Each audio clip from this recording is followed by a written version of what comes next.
Emily Jacobs and her husband, Rowan Finnegan, are about to welcome their second child.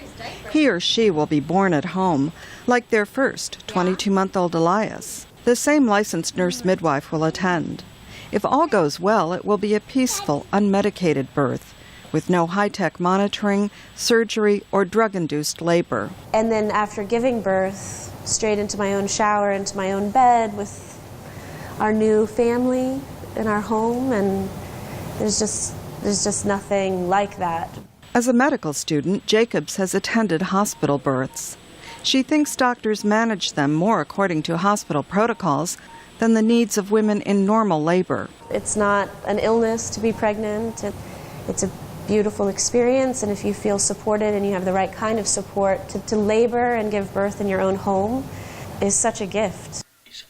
Home births have risen sharply in recent years to about 30,000 a year, still less than 1% of all U.S. births. The Business of Being Born, a 2008 documentary by Ricky Lake, helped popularize the movement with scenes of uncomplicated births at home, often in a tub of warm water.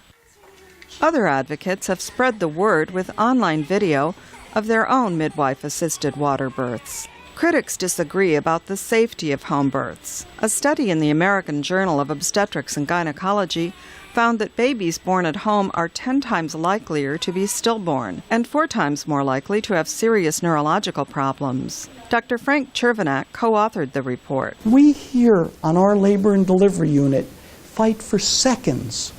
When an unexpected fetal distress occurs, we do drills so that we plan an emergency cesarean and fight for seconds. If someone is as much as 1 block away from this hospital, it's too far. But Tina Johnson of the American College of Nurse Midwives says his study was faulty. We used a lot of flawed data and drew a lot of conclusions that are inconsistent with all of the other research that's out there currently, including another recent AJOG article that came out more recently citing that home births, planned home births with certified nurse midwives outcomes are just as safe as midwifery deliveries in the hospital.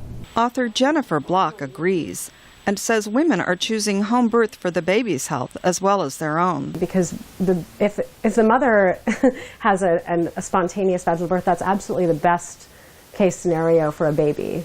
We know babies benefit from vaginal birth. Their lungs, their respiratory health, their gut health, they are colonized with good bacteria. And Block notes that the experience is very different in Western Europe and some other countries where healthy pregnant women are cared for by midwives and see a doctor only if there is a complication or risk factor. Carolyn Weaver, VOA News, New York.